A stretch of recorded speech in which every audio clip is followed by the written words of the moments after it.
Olá, pessoal. Eu sou o Christian, um dos fundadores, juntamente com o Juliano e com a Andressa, da Easy 360. E dentro desse contexto de levar um papo reto, um papo franco para a pequena e média indústria, criamos o Papo Easy. E hoje a gente trouxe o Fábio Homes. Se vocês assistiram o primeiro episódio do Triângulo Amoroso, que teve uma repercussão bem bacana. Quem não assistiu, convido para assistir. Vocês vão lembrar do Fábio Homes. Ele estava com o cabelo um pouco diferente, mais comprido. Já pedi desculpa para ele, porque eu chamei ele de Rogério no início, mas foi um papo muito legal, onde a gente tratou dos conflitos entre vendas, operações e finanças. Só que hoje o papo é reto com o comercial. Trouxe para o embate aqui só o Homes, para ele não ter como se defender. Homes, prazer. Olá, Brigadão. boa. Brigadão de estar com a gente aqui de novo. É sempre um prazer ter você e hoje não tem como escapar, Holmes. É só eu e você e o papo aqui é easy, o papo é direto. Show. Mas antes de a gente entrar no assunto diretamente comercial, planejamento de vendas, ter uma perspectiva de vendas no futuro, no primeiro episódio foi mais corrido, a gente estava em 3 entrevistados. Eu queria aproveitar esse primeiro instante para te conhecer um pouco melhor, até comentando com vocês, naquele episódio ainda o Fábio não fazia parte da equipe. Hoje o Fábio já faz parte, ele é um dos integrantes da 360, porque viu a oportunidade de realmente a gente trazer algo diferente, que é conectar vendas e operações com o olhar de fora para dentro. Fábio, fala um pouquinho mais aí da tua trajetória, principalmente à frente de equipes de vendas. Boa. Bom, primeiro quero agradecer, Cris, pelo convite aqui, né, de estar aqui nesse momento, falando com você, falando com todas as pessoas que estão nos assistindo aqui também. Espero contribuir positivamente de alguma maneira, né, com o podcast, com as pessoas que estão aqui. Bom, falando um pouco de mim, eu sou um economista de formação, lá atrás, né, no início de carreira. Eu me formei e comecei a trabalhar em chão de fábrica, em custos, né? Logo que eu ainda estava no curso de economia e no meu início de carreira eu estava me especializando, e naquele momento é incrível isso, né? Porque naquele momento a minha carreira era planejada para isso. Então eu trabalhava em chão de fábrica, levantando custo, tempos e fazendo toda essa... Chegou a trabalhar em banco, Fábio? Não, em banco. Porque normalmente o economista ele tem aquela perspectiva de trabalhar em mesa, Sim. Trabalhar em banco. Você já foi focado para a área financeira? Fui direto na área financeira, e antes de faculdade já também... Eu entrei na faculdade justamente porque eu já trabalhava na área financeira, e aí tinha um plano de carreira de trabalhar em custos, e sempre fui apaixonado por números, né? E por métricas e tudo mais. Isso foi bacana porque foi a minha primeira camada de base mesmo, né? Que me formou lá atrás. Mas numa experiência profissional, numa das indústrias que eu estava trabalhando na época, surgiu uma oportunidade de arrumar a área comercial, né? Então o tempo é um pouco lá atrás já, e naquele momento aquela indústria precisava colocar métricas, colocar números de controle dentro da área comercial. E aí eu fui chamado para fazer um projeto piloto dentro dessa empresa, dentro da área comercial. A partir do momento que eu botei o pé na área comercial, eu me contaminei, que eu falo, pelo vírus do comercial, me apaixonei pela área comercial, e dali em diante eu comecei a redirecionar a minha carreira, né? Tanto é que as minhas especializações já são em marketing, já fui me especializando dentro da área comercial, sempre pensando em marketing e vendas, né? A minha base consolidada, ela é muito pautada em marketing mesmo. Eu sempre falo que isso é ambíguo, né? E cada vez mais os profissionais de marketing estão entrando em vendas, né? Estão participando mais do front, participando mais da área de vendas, e assim foi a minha carreira, né? A partir disso, aquele projeto foi super vitorioso ali naquela empresa, e eu me apaixonei pela área, e dali nunca mais saí da área comercial como um todo, né? Cara, aproveitando, queria fazer uma pergunta que eu acho que muitas vezes as pessoas elas têm uma visão, mas eu queria que você trouxesse a sua. Vender é ciência ou emoção? Durante muito tempo, vender foi caracterizado como emoção, talento que eu falo, né? Então, se a gente olhar no passado, um pouco mais longe já, a venda, os vendedores, as pessoas que entravam em vendas, era aquele cara que tinha aquele talento natural, né? Super articulados, transita em qualquer esfera, se dá bem em qualquer esfera na articulação, mas já há muito tempo a vendas é técnica. É uma ciência, cada vez mais, isso já há algum tempo, né? E cada vez mais, né? Porque a velocidade que isso vem se renovando, vem se reinventando na arte de vender. O que eu costumo dizer é o seguinte: se você tem talento e quer se dedicar a vendas, saiba que o teu talento vai te levar a uma jornada muito limitada. Você precisa investir e muito em técnica, né? Técnica de venda. Cara, aproveitando então, já que vender é uma ciência, cara, um negócio simples, porque aqui é tudo easy, tá? Como que a gente extrai do cliente uma previsão de demanda no tempo? O que ele vai querer comprar nos próximos 6 meses? Cara, imagino que é fácil, é tranquilo. Com a tua experiência, como é que você obtém essa informação fácil? Um ponto principal, Cris, das equipes de vendas é como que ela vai se relacionar com esse cliente, né? Eu sempre falo isso, né? Porque muitos começam a fazer essa relação com o cliente se posicionando como um fornecedor, né? Então, você é um parceiro daquele cliente ou você é um simples fornecedor, né? Então, isso é um ponto principal de início da tua relação com aquele cliente que vai ditar a tua condição maior ou menor de ter uma previsibilidade daquele cliente, né? Uhum. Por exemplo, o meu início de carreira, eu fiz escola na indústria de consumo, que são alto volume, uma velocidade de reposição muito grande. Ali, eu vejo que a dificuldade de você ter do cliente um posicionamento de médio e longo prazo é um pouco mais difícil, porque o cenário ali é bastante disputado e agressivo, e o cliente tende a se relacionar com você como um puro fornecedor e não um parceiro de negócio.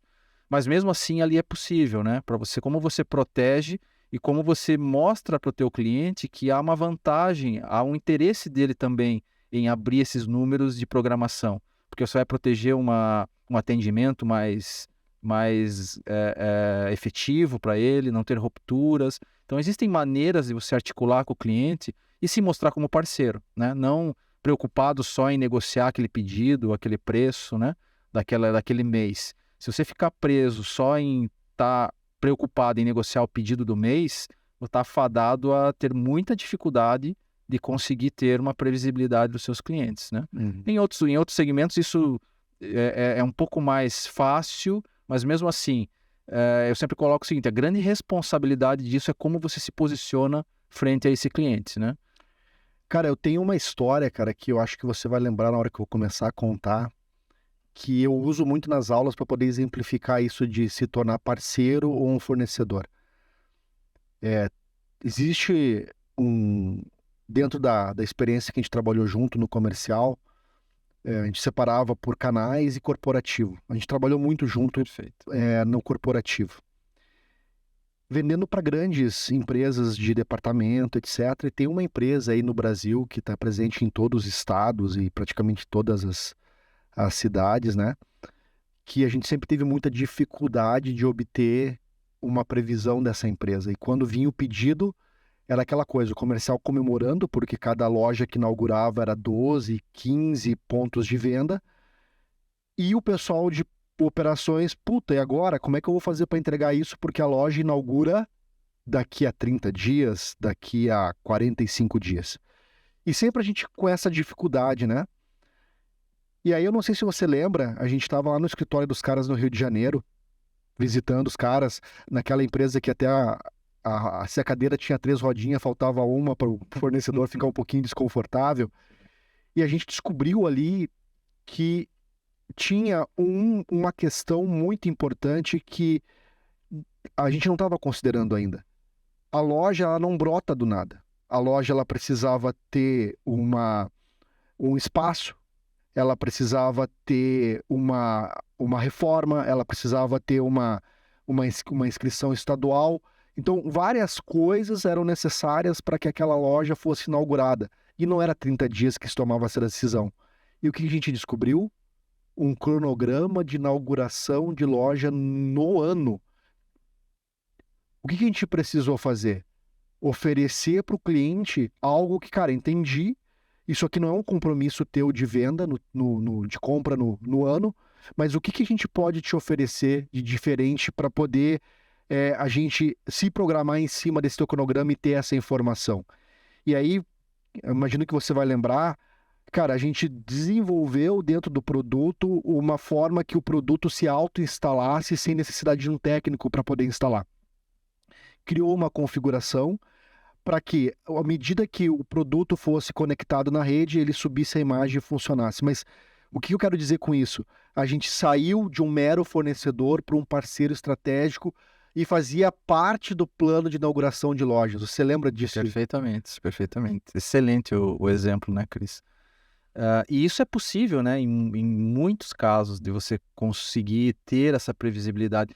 Você está falando aqui, eu estou lembrando, né, até de uma reunião que eu tive essa semana, de como isso é frequente em vendas, né?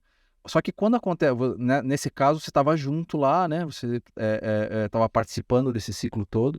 Porém, em muitos casos, quando nós da área comercial estamos envolvidos nisso, a tendência é de muita comemoração, né? De se planejar para o meu fluxo de venda dos próximos meses, e você esquece um pequeno detalhe, né? De avisar o teu back office, avisar a tua parte de operações e que aquilo vai acontecer, né?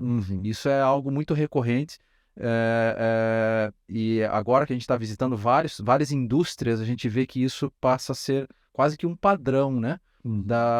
Falando especificamente da área comercial, né? Que fica dedicada, envolvida e encantada com os números dentro da sua área. Mas isso talvez não seja porque informação seja poder. E aí, se você passa essa informação, que você tem uma ideia do que vai ser faturado ao longo dos próximos 6, 9 ou 12 meses, isso pode virar um compromisso e um problema para o comercial? É boa provocação, né? Só está começando. Só está começando. Eu não vou negar que isso exista dentro da área, mas isso está muito ligado à maturidade do profissional que está lá envolvido, né? Sim. E eu vou te dizer que, por experiência, que eu acredito que essa não continuidade de informação transitar dentro do negócio, ela vem menos por isso, menos por poder, menos por essa sensação de poder que a informação tem. Mas eu acho que é muito mais por falta de cultura, de maturidade profissional, de entender todo o processo e não estar preso só à sua área, né? E também da cultura da própria empresa, né? Se existem mecanismos que façam isso funcionar. Eu tenho casos que aconteceram na minha carreira que mostram bem isso, assim, que a gente... É natural que vendas com marketing sentem, desenhem processos, desenhem campanhas, né? Como é que eu vou conquistar share, como é que eu vou espremer minha concorrência, como é que eu vou conquistar mais clientes, né? E fica muito envolvido nesse cenário. Em momento algum você tem o drive de, peraí, deixa eu voltar e entender se isso é possível de acontecer na parte de operação, né? Como eu falei, teve casos, tem um caso emblemático na minha carreira que a gente fez exatamente isso, né? Envolvido marketing e vendas, a gente desenhou uma coisa sensacional para o mercado, para lançar um produto novo. Um produto que tinha uma massa crítica muito forte no mercado, e a gente foi lá e executou, e por nossa sorte, ou não tão sorte assim, foi um case de sucesso. O que aconteceu? A gente vendeu 5, 6 vezes mais do que a gente havia planejado, de tão eficiente que foi aquela campanha. O que aconteceu com isso? 20 dias depois de lançada a campanha e a gente comemorando todo esse sucesso, simplesmente acabou o produto. Faltou o produto. E a gente parou e falou, cara, o que aconteceu? Como é que a gente não tem produto para atender? Porque agora o mercado estava buscando, campanha no ar, televisão rodando e tudo mais. E a minha culpa vem, né? Porque a gente realmente não voltou para dentro de casa e comunicou que haveria esse movimento no mercado desenvolvido pela área comercial. Então, esse caso específico que serviu de aprendizado, eu conto aqui sem medo, a gente errou naquela época, mas o aprendizado fica muito disso, né? De como você esquece, porque você está tão envolvido e dedicado naquele teu propósito de conquistar mercado, de conquistar com consumidores, e você às vezes não para pensar no que na cadeia, numa visão mais longa de todo o negócio, né? Isso está muito atrelado à maturidade, experiência do profissional ali, né? Para que isso não aconteça. Ou a empresa cria mecanismos que, independente do profissional que entra ali, ele vai funcionar dentro daquele mecanismo, né? O que eu vejo que muitas vezes não existe, infelizmente, nas empresas, né? Então, existem sim profissionais que, infelizmente, usam isso como ferramenta de poder, mas a maioria das vezes que eu percebo é por um problema mais operacional mesmo, né?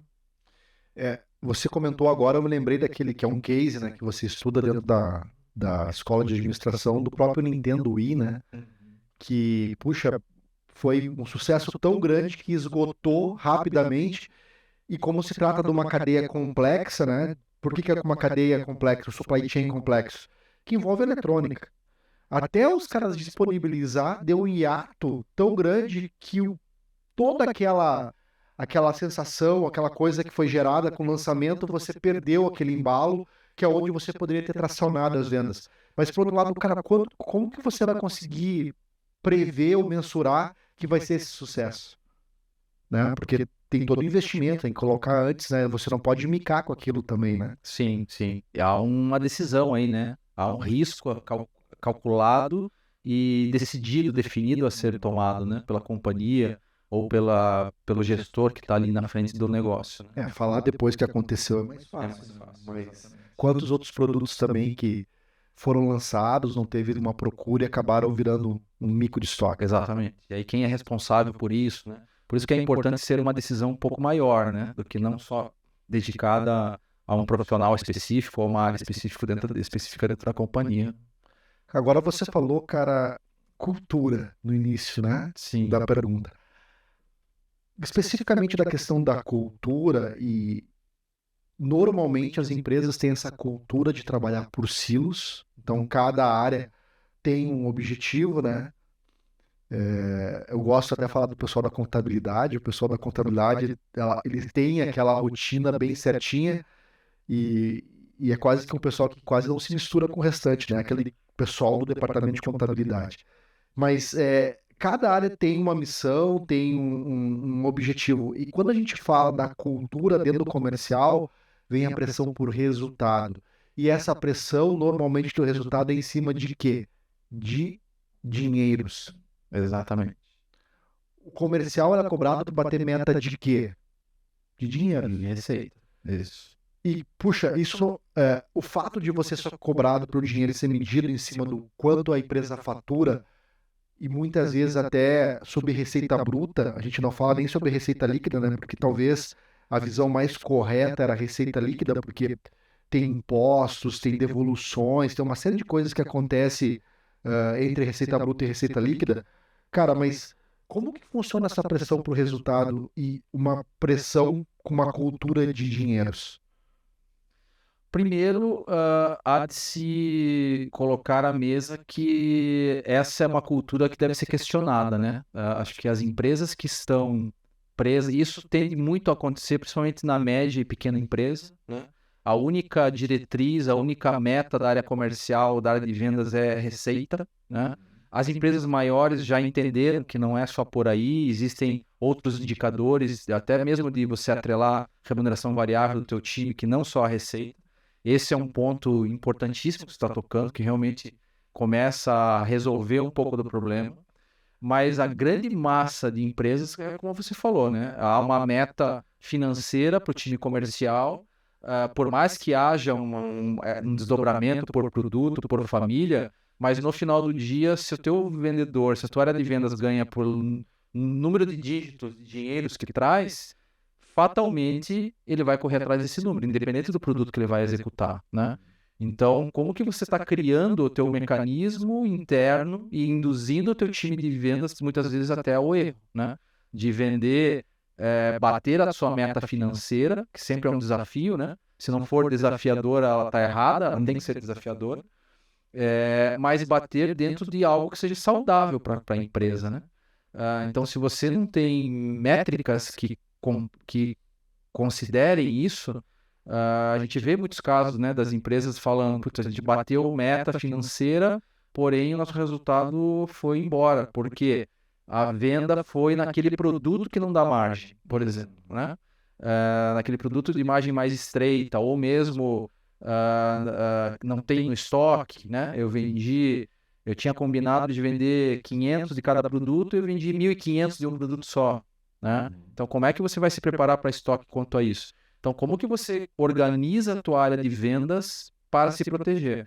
Porque do outro lado, o teu time de vendas vai correr atrás daquela receita, né? Da melhor forma que ele conseguir executar, né? E vai muitas vezes trazer um problema para dentro de casa, se isso não foi bem desenhado, né? Bem articulado. Então, esse é um ponto bastante importante. O mais comum é você ser cobrado pelo resultado de dinheiros. Mas existe outras possibilidades, Fábio?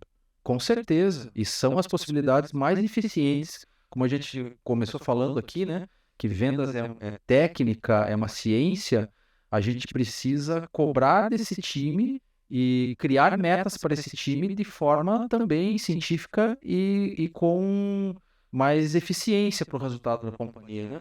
Então, por que não, por exemplo, eu quebrar essa meta, ao invés de ser uma meta financeira total, quebrar essa meta por família? E pagar diferentes comissões dentro de cada família, por exemplo. Isso é um mecanismo muito simples, que qualquer empresa pode fazer, né? Mas muitas não têm esse conhecimento ou não vê valor nisso, né? Empresas que têm uma estrutura um pouco mais organizada, ela pode pagar uma parte do variável do time de vendas pela margem de contribuição ou pela massa de margem de contribuição. Então, por mais que ele traga um mix bagunçado, mas pelo menos ele vai trazer um mix que traga uma margem mais eficiente para essa empresa, né? Então, a gente pode falar horas aqui só sobre como eu crio metas que são mais aderentes e eficientes para o meu resultado, né? Lógico que é muito mais simples e fácil. Coloca um valor financeiro lá e deixa o time ir atrás. Nem sempre o mais fácil é o mais indicado também, né? E dentro dessa característica, Fábio, de você buscar o financeiro, começam os conflitos, né? E uma das áreas, eu vou falar de dois conflitos, a gente vai tratar aqui de dois conflitos que são comuns, um com a área financeira, eu vou deixar por segundo a área de operações, que eu curto mais. Mas com a área financeira, cara, aquela questão, eu tenho a venda, mas eu preciso do quê? De desconto e prazo. Sim. Como é que funciona? Como é que é essa relação com a parte do financeiro? Ela geralmente, sendo bastante sincero, né? Na maioria das vezes nas empresas ela não é tranquila, né? Muitas vezes, porque o financeiro tem a sua meta, que ela é conflitante com a meta de vendas, né? Vendas precisa trazer o pacote de dinheiros e o financeiro precisa garantir que fique um pacote de dinheiro no resultado, né? E isso geralmente conflita.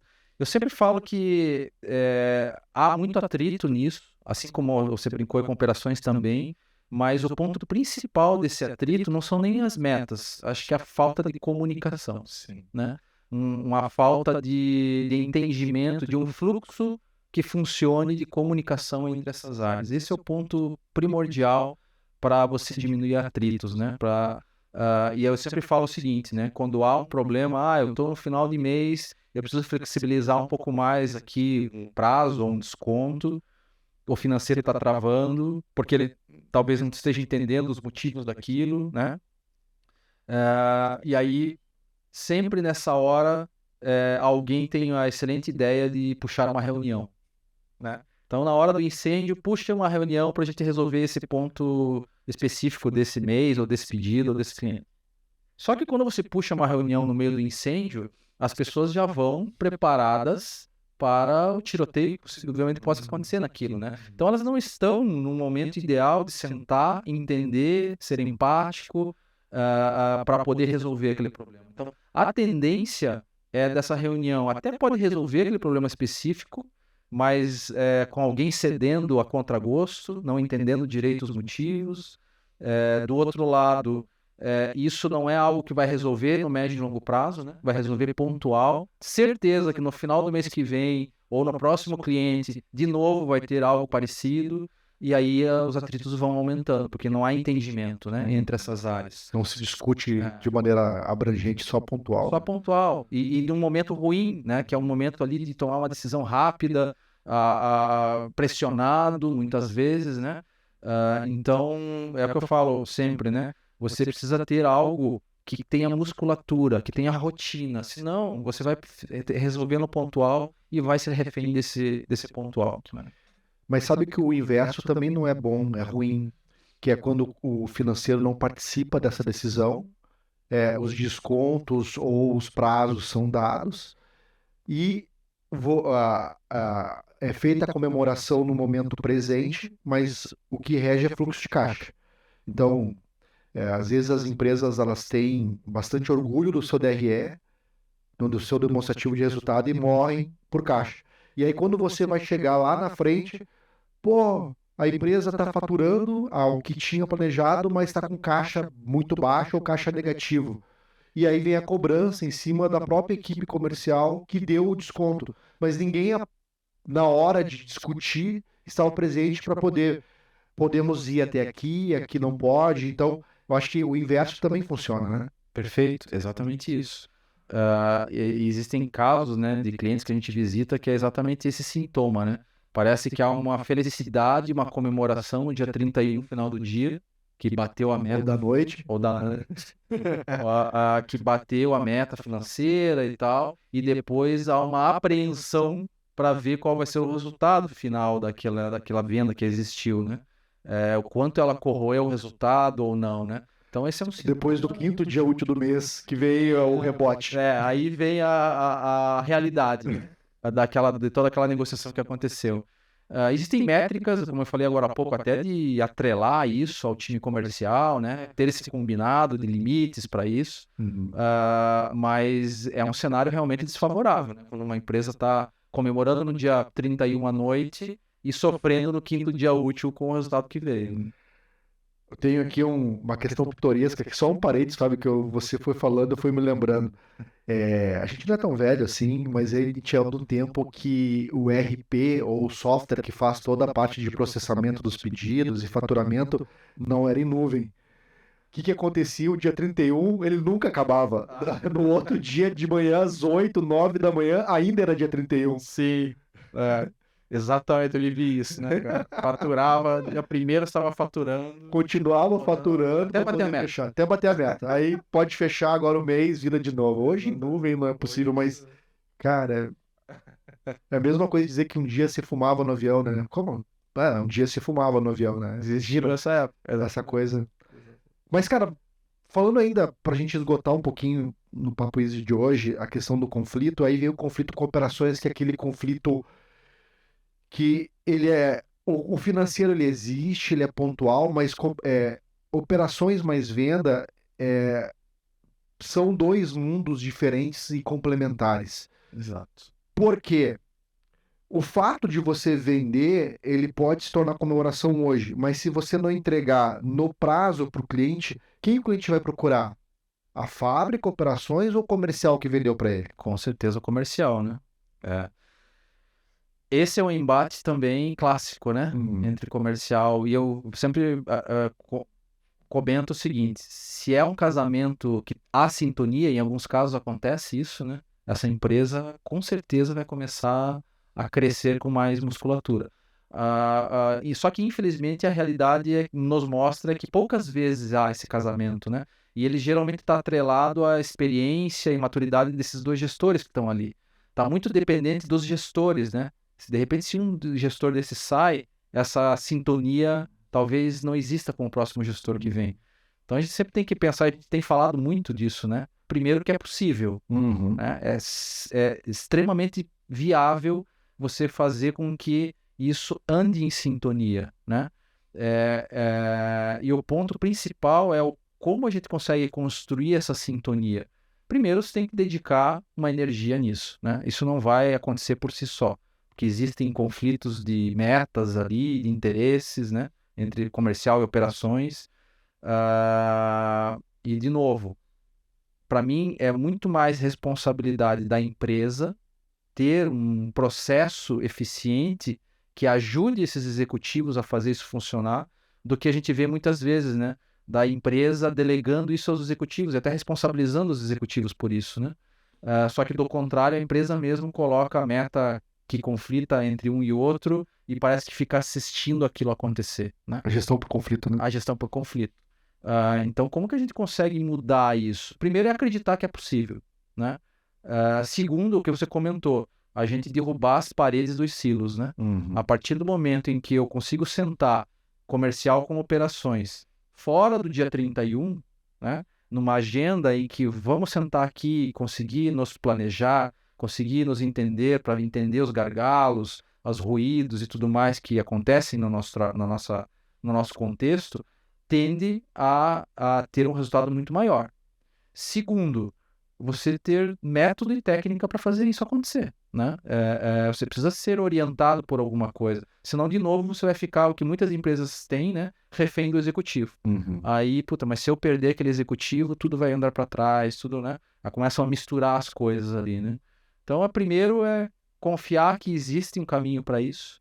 Segundo, se planejar e ter método para trabalhar esse assunto. E isso com certeza vai dar muito resultado para essa empresa. Até dividindo isso com vocês, pessoal, talvez eu vou falar uma coisa que só eu e o Fábio a gente já presenciou, mas talvez não seja comum aí com vocês.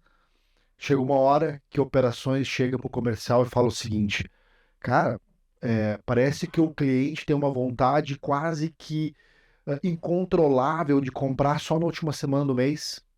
Ele passa a primeira, segunda semana, o cliente não quer comprar. Por que ele só quer comprar na última semana do mês? E muitas vezes eu indagava o pessoal do comercial justamente para instigar, né? Parece que o pessoal só vai atrás da venda na última semana para bater a meta.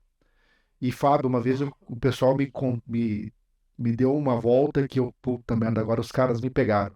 Eles responderam assim para mim, Christian, sabe por que que a gente só vende na última semana do mês? Porque na primeira, na segunda e na metade da terceira a gente tem que ficar empurrando a fábrica para poder entregar o que a gente vendeu no mês anterior. Porque se não é o comercial vir aqui e empurrar o pedido dentro da fábrica, a coisa não acontece. Se não é o comercial ir atrás de cada área pedir uma benção ou para aprovar um crédito ou para poder aprovar um limite, ou para ir lá na fábrica e ver onde que está o pedido, não entrega. E aí eu só vou conseguir vender no final do mês. Existem discussões clássicas, né, Cris, sobre isso, que é exatamente isso. Nessa hora do ninguém tem razão, é o comercial falando isso, né? Puta, a área de operações só produz o que o mercado não quer. Ou eu tenho que empurrar para poder fazer com que saia a carga lá da fábrica. O pessoal de operações falando da área comercial, né? Esses caras só vendem o que não tem no estoque. Só vendem o que a gente não combinou de produzir, né? E fica esse jogo de empurra, e aí o atrito está num nível já bastante denso, né? Quando eu sempre comento o seguinte, né? Quando na verdade ninguém é culpado disso dentro da companhia, né? A gente só esquece de um ponto, que existe um outro elemento chamado mercado, né? E esse mercado, eu sempre tenho falado isso, ele é um mutante que está lá na rua sofrendo sempre impacto do governo, do teu concorrente, de inovação, né? E a gente sabe, não vou entrar nesse mérito aqui, mas a cada vez mais as coisas mudam numa velocidade absurda, né?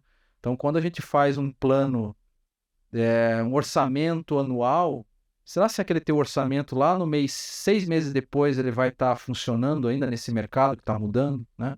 E isso cai para dentro da empresa e um culpando o outro, né? Um não produziu o que precisava, o outro não vendeu o que devia e passa a ninguém ter razão, né? Esse é clássico, a gente vem encontrando isso em vários e vários parceiros, né? E retomando lá o ponto inicial, e como seria se a venda fosse mais estratégica e menos emoção? Seria o mundo ideal, né? Esse é o mundo ideal, né? A gente conseguir ter esse planejamento de vendas, planejamento da minha cadeia produtiva com mais eficiência, né? E como isso é mais eficiente? Eu acabei de comentar aqui isso, né? Eu preciso ter a velocidade que o negócio exige, né? Ah, mas eu sou um cara que produz um produto muito tradicional, uma caneca aqui, ela não muda. Mas o seu mercado muda, né? Como eu falei. um concorrente entrou ou saiu desse mercado, né? Houve uma inovação nesse produto, uma nova opção no mercado, isso tudo vai influenciar. Então, como é que eu consigo ser eficiente nessa velocidade de atualização do meu planejamento, né? Como é que eu consigo atualizar o meu planejamento de vendas de forma que a empresa consiga acompanhar essas mudanças, né? Isso é fundamental. E quando a gente traz até dentro da figura do planejamento estratégico do balanço scorecard, o que tem lá na frente, lá em cima no topo do balanço scorecard? Receita, que vem através de clientes que são atendidos por processos que são construídos com conhecimento. A questão que a gente já tocou aqui no assunto é comunicação, Fábio. Será que a gente leva para o comercial uma informação que seja também importante para ele? No sentido seguinte, cara, será que o comercial sabe quais são os produtos? Porque uma coisa é falar, uma coisa é realmente dividir isso, né? Porque às vezes a empresa segura, cara, aqui eu tenho uma melhor margem, aqui eu não tenho uma melhor margem. Uma visão estratégica, eu quero chegar em 3 anos, em 2 anos, nessa condição de receita. Com quais produtos? Com que mix? Com que família? Com que característica de mercado? Se eu não faço esse planejamento e deixo a venda rolar, puxa, qual que é a obrigação dos caras de fazer essa conexão? Depois que vendeu, eu vou dizer que na venda não foi bem feita? Sim. E é bem isso, como que é o entendimento dele, né? Até pelo motivo, mas por que a gente quer vender tanto desse produto, né? Muitas vezes só chega a venda esse produto, né? Empurra esse produto, pior ainda, né? Mas ele não tem essa conexão com o estratégico. Não tem essa informação, ela não flui fácil Muitas dentro da vezes empresa. não chega na ponta. Ela pode chegar até a liderança ali, mas é um desafio muito grande de você cascatear isso, né? De você ter... eu sempre comento que fazer a estratégia, montar a estratégia, ela é desafiadora, mas não é o ponto crucial, né? O crucial é como você vai conseguir desdobrar essa estratégia, né? Para que a ponta entenda não só que eu tenho que vender X valores, X quantidades, mas o porquê eu tenho que fazer isso. O quanto isso está atrelado ao que a companhia vai, como você falou, daqui 3, 4 anos vai ser importante para a empresa nisso, né? Infelizmente, muitas vezes não acontece. Até empresas pequenas, que aí fica mais fácil, deveria ser mais fácil, não acontece, né? Só vem a diretriz de execute, sem dizer o porquê, né? Algumas vezes, em determinadas discussões, né, com clientes, com alunos, eu faço a seguinte pergunta: o que é mais importante, comprometimento ou consenso? Puxa, óbvio, comprometimento é mais importante. Será? Porque cada um pode estar se comprometendo a chegar no seu resultado, mas isso significa que vai ser o melhor resultado para a empresa, né? Primeiro você precisa chegar num consenso, para depois gerar o comprometimento, muitas vezes, né? A gente faz muita analogia, e até em função da questão da nossa origem, do sistema Toyota de produção, etc., nessa cultura mais oriental. Se demora muito tempo para tomar uma decisão. Não existe uma decisão que é tomada por uma pessoa. Sempre tem que ter um colegiado.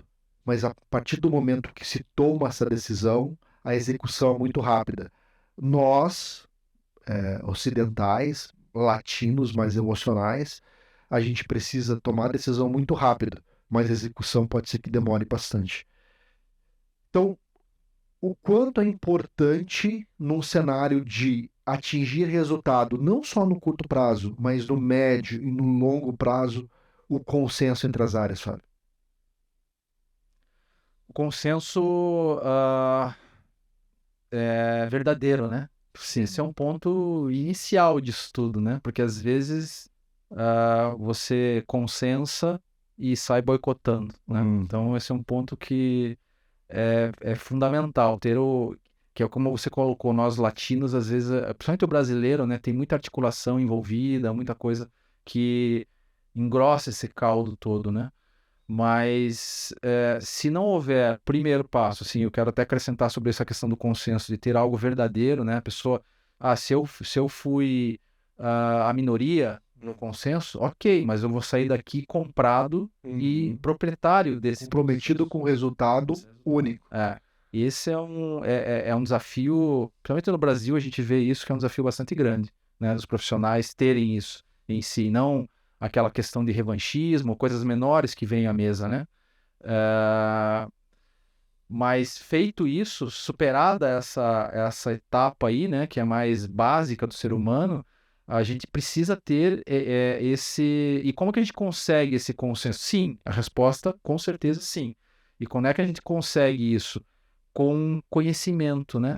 Com você disseminar a informação, as pessoas entenderem os motivos daquilo, né?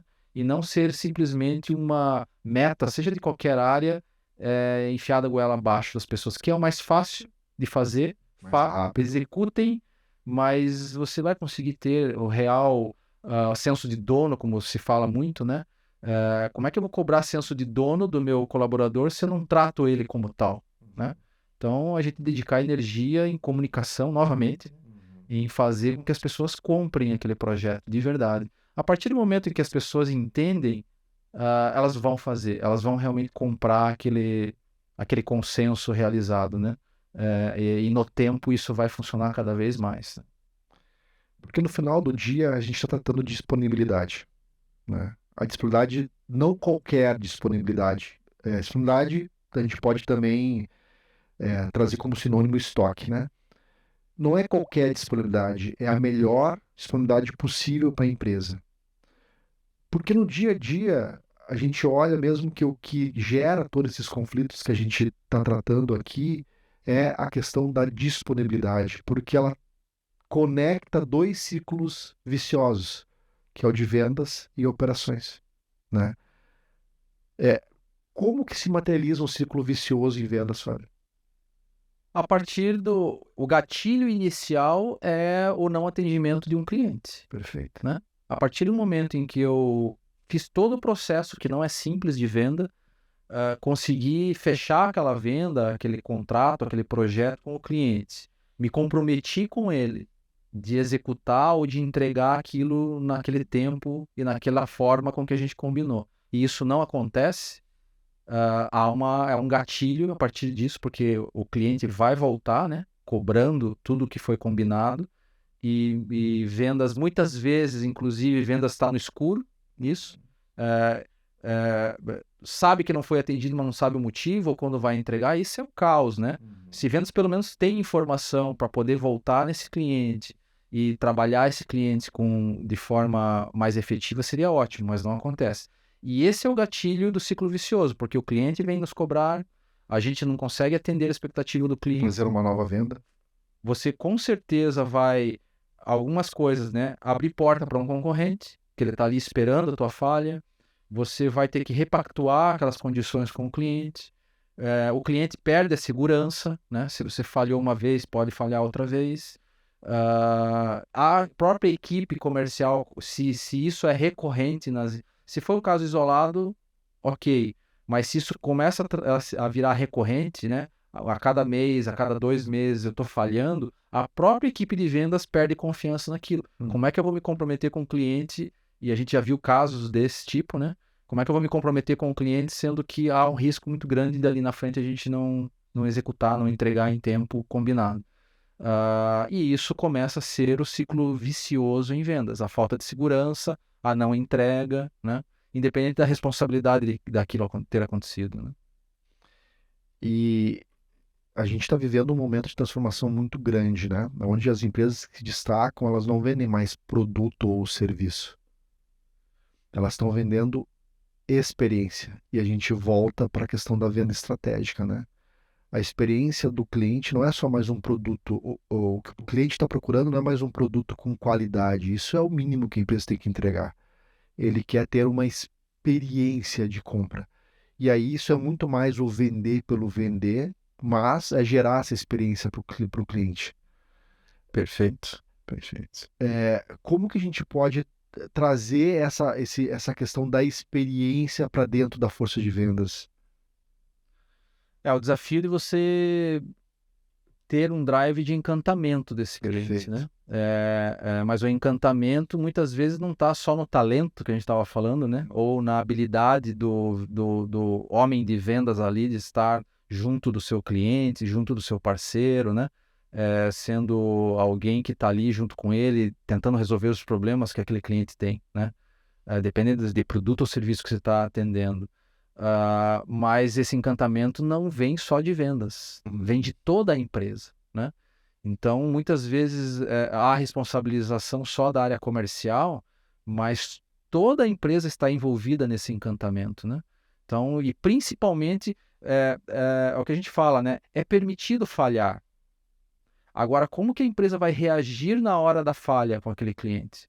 Talvez ali seja até o ponto principal de encantamento, né? Muitas vezes a gente vê que o cliente se encanta na falha, porque ele vê como foi a resposta daquele parceiro dele, né? A reação, A reação daquele parceiro, de acolher ele, de ver o interesse em resolver e resolver o problema, né? Então, há que ter uma consciência de que o cliente não é da área de vendas, o cliente é da empresa, né? E ele precisa ser encantado e tratado por toda a empresa.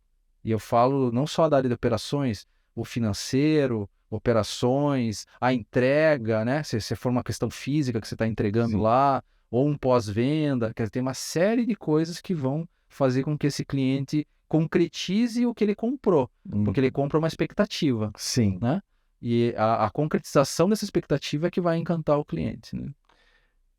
E essas empresas, cada vez elas conseguem fidelizar mais o cliente, porque a gente fica tão preocupado com a venda nova que a gente acaba se esquecendo um pouco da venda recorrente, né? Aquela venda com o mesmo cliente, mais oportunidades com o mesmo cliente. A gente está sempre em busca do cliente novo. Mas, puxa, é mais fácil você vender para o cliente que te conhece, teve uma boa experiência, do que para o cliente novo. Só que você foi matador aqui, Fábio, porque é a conexão entre as áreas. A gente já está agora se encaminhando aqui para o final do nosso podcast, e era isso que eu queria encerrar, né? A importância de a gente conectar para gerar a experiência, Perfeito. né? E a experiência, ela tá entre o cliente encontrar teu produto de uma maneira fácil, de ele colocar o pedido dele, ter o crédito dele aprovado e ele receber esse produto, e principalmente, caso ele deseje uma informação ou ele tenha algum tipo de problema, que seja resolvido rapidamente depois. Que ele tenha cumprido a expectativa quando ele decidiu se relacionar com a sua empresa, né? Esse é fundamental, é o ponto mais importante. E como isso funciona? É o que você falou, né? A integração entre todas as áreas, né? Muitas empresas, é de novo silo, talvez, né? Não, a responsabilidade do cliente é da área de vendas. A área de vendas tem que tratar com ele. Mas não, né? Muitas vezes é você na tua área que está impactando aquele cliente. Como é que eu estou impactando aquele cliente da minha empresa? Mas eu sou um contador, como você brincou, né? Ou eu sou alguém de uma outra área que, em tese, não tem uma relação direta com o cliente. Mas quando o cliente precisa de um serviço que a gente precisa prestar para ele, né? Como é que eu estou contribuindo para que isso aconteça e encante aquele cara lá na ponta, né? É isso que tem que ter a cultura para isso, né? A cultura pensada e desenvolvida para o cliente no final do dia. E essa cultura não é algo que vem em 1 mês, 2 meses. Primeiro a gente tem que entender que essa transformação é necessária. E hoje, cada vez mais, alguém que vai comprar um produto que ele não conhece, ele vai buscar em algum site de opinião ou de reclamações e tal. Então, se você realmente está exposto por uma experiência que você gerou ruim, o teu próximo cliente pode descobrir isso e vai pesquisar. Antigamente não tinha muito isso, né? Aquela situação, quando você vai na loja comprar um produto, muitas vezes ainda você quer tocar o produto, quer sentir, você vai falar com o vendedor sabe menos do que você, porque você já se informou tanto do produto e o cara só quer tirar o pedido lá, né? A experiência não é legal. Exato. E essa conexão é que faz toda a diferença. Mas agora, o último desafio do dia, para encerrar com chave de ouro aqui, cara. Como que a gente faz tudo isso para uma pequena e uma média indústria? Simples. Simples, é simples de fazer isso, né? Bom, eu vou aproveitar o tempo aqui, vender um pouco de peixe também, para todos vocês que estão aí nos ouvindo, né? E esse foi um dos motivos, né, Cris? É legal a gente estar conversando aqui, porque toda a minha experiência profissional, para mim, ela foi o embasamento de eu ter me encantado com o projeto da Easy e ter embarcado nessa jornada junto com vocês. porque existe também um propósito que eu acho que é bem bonito da Easy, de conseguir levar para o pequeno e médio todo esse conhecimento, todo esse know-how, que muitas vezes ele está preso às grandes empresas, né? Porque as grandes empresas, elas têm verba, ela tem dinheiro para poder investir, criar uma estrutura ou trazer capital intelectual para dentro de casa para poder desenvolver essas habilidades, né? Mas ela tem um desafio de ser muito grande. Muitas vezes isso não funciona pelo tamanho dela. E o pequeno e médio, ele tem bastante dificuldade em ter acesso a esse conhecimento, né? E muitas vezes ele acha que não é para ele isso, que não é possível para ele isso, né? E muitas vezes ele nem sente essas dores que a gente está comentando aqui, né? Não está percebendo que ele está sendo corroído por pontos que estão acontecendo dentro da operação dele. E o projeto da Easy, né, 360, traz a solução para isso. Eu estou muito empolgado com o propósito da gente contribuir com o pequeno e médio, levando esse conhecimento. Uma jornada única. Exatamente, é uma jornada única e algo que, para os parceiros que a gente tem se relacionado, perceber como aquilo realmente mexe no negócio, né? Transforma aquele negócio em algo melhor, mais eficiente, né? E isso é encantador, né? Isso é algo que motiva todo dia a acordar cedo e falar, cara, a gente está fazendo algo que realmente impacta a sociedade de uma forma positiva. Porque cada empresa, pequena e média, que está ficando mais eficiente, mais saudável, vai gerar mais emprego, vai se perpetuar no tempo, né? E é super viável, super simples de fazer, né? A questão é ter que confiar nisso, né? Principal ponto do gestor, do dono, confiar nisso e entender o quanto é simples da gente executar essa integração, esse planejamento, né, integrado dentro da empresa. E não, ele não é restrito às grandes empresas. É possível você ter acesso sendo pequeno e médio. Porque você já, né, participando da jornada conosco, às vezes quando algum cliente se conecta conosco, ele vem com uma dor ou com outra, né? Eu estou com dificuldade para vender ou eu não vendo mais porque eu não consigo entregar. Eu não consigo. E a gente sempre brinca da bicicletinha, né? Que é justamente, cara, as duas coisas estão conectadas. E é isso que a gente leva para pequena e para média como uma cruzada nossa, como um grande propósito.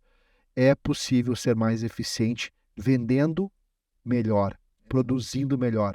Não o que eu quero produzir, não o que eu quero vender, mas aquilo que vai atender o mercado. Exatamente, perfeito. Fábio, brigadão por ter vindo mais uma vez aqui, cara. Puxa, a gente te admira bastante, a gente tem muito carinho, você tá junto com a gente tem certeza aí que a gente vai transformar e vai conseguir trazer essa cultura de conectar vendas mais operações. Boa, Obrigado. eu que agradeço. Um abraço.